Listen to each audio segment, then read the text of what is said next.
Hello, I'm Bill McClatchie. I'm a consultant orthopedic surgeon at Epsom and St Helier NHS Trust, and I'm going to talk about the pathogenesis of hip fractures.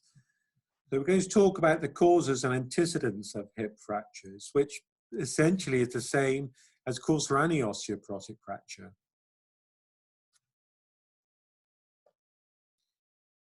Osteoporosis is a systemic skeletal disorder that results from an imbalance in bone remodeling.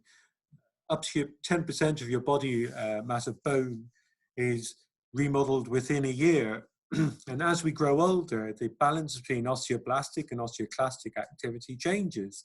And this is also subject to influenced by hormonal changes, particularly around the menopause. This is disadvantageous to women. And this shows that in the UK, half of women over the age of 50 and 1 in 5 men will suffer a fracture. Hip fracture is the most common serious injury in older people. It's also the most common reason for older people to need emergency surgery and the commonest cause of death after an accident. There's a huge cost to society, as only a minority will regain their previous abilities. It causes increased dependency and leads to 1/4 of those suffering from a hip fracture requiring long-term care.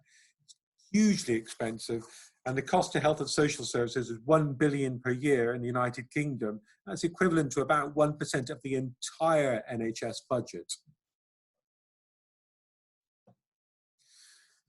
The pathogenesis of osteoporosis can be divided up into reduction in peak bone mass, which is often set before older age, and then also the imbalance of bony remodeling.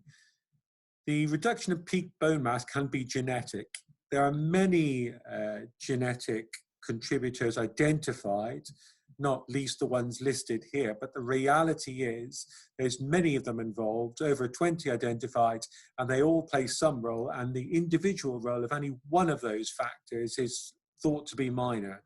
So the value in targeting just one of these phenotypes is probably not worthwhile, but rather looking at the bigger picture. Lifestyle factors are hugely important to peak bone mass as well, including smoking, diet, and exercise. We'll come on to that later. The other thing to look at is the imbalance of bony remodeling, the osteoclastic activity led by rankin ligand, and then the osteoblastic activity. There is the opportunity to influence this remodeling through medications.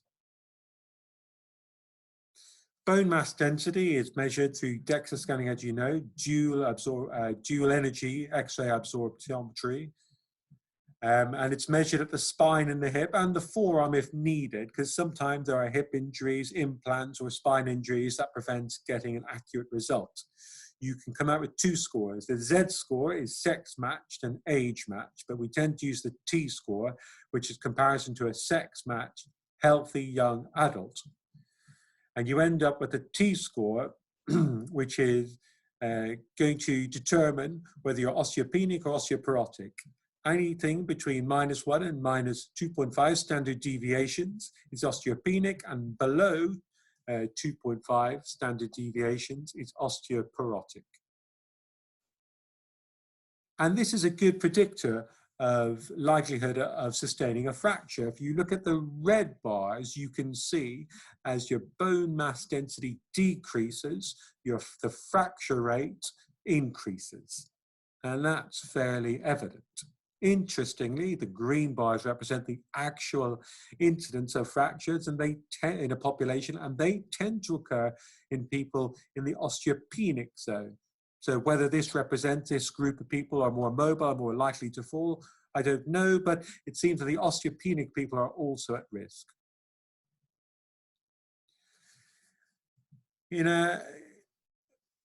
Trying to quantify the risk of these patients, we can use the FRAX database, which is available online. It came out of Sheffield, and it looks at a number of measures for establishing people's risk.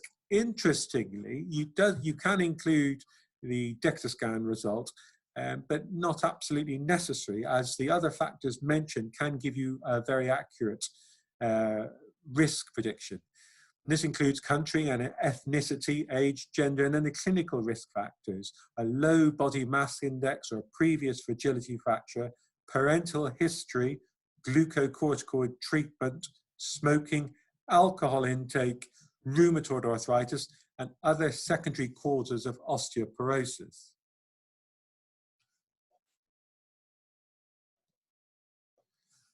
Beyond osteoporosis, there's also the femoral neck at risk from other systematic disorders and localized disorders, including Paget's, osteomalacia, osteopetrosis, osteogenesis imperfecta, primary tumors, and metastases. And we can see a tumor of the femoral neck on the radiograph on the right.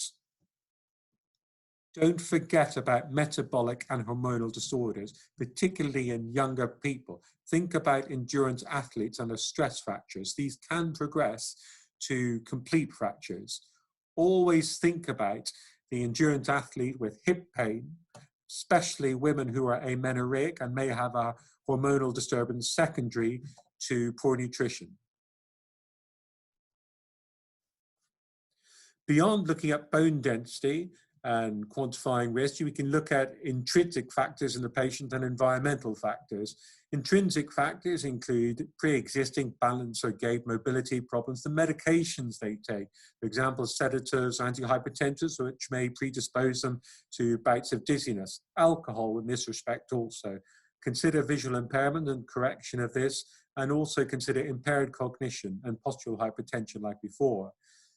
Also look at the environmental factors: poor lighting, steep stairs, loose carpets and rugs, slippery floors, badly fitting footwear, and inaccessible cupboards or windows. Think about the environment in which the patient lives. Worth mentioning the Falls and Fragility Fracture Audit Program, which is run through the Royal College of Physicians. And this has 3 strands to it. It has a fracture liaison service, which they try to audit at a local level, look at inpatient falls, and also the National Hip Fracture Database. And then finally, a word about hip protectors.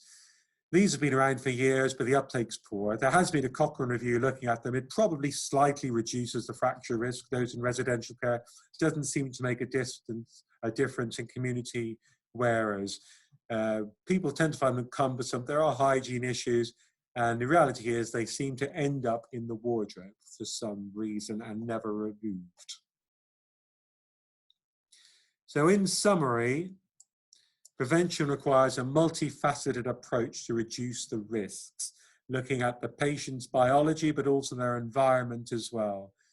National level governance through the Falls and Fragility Fracture Audit Project improves care nationally and at local level. Thanks.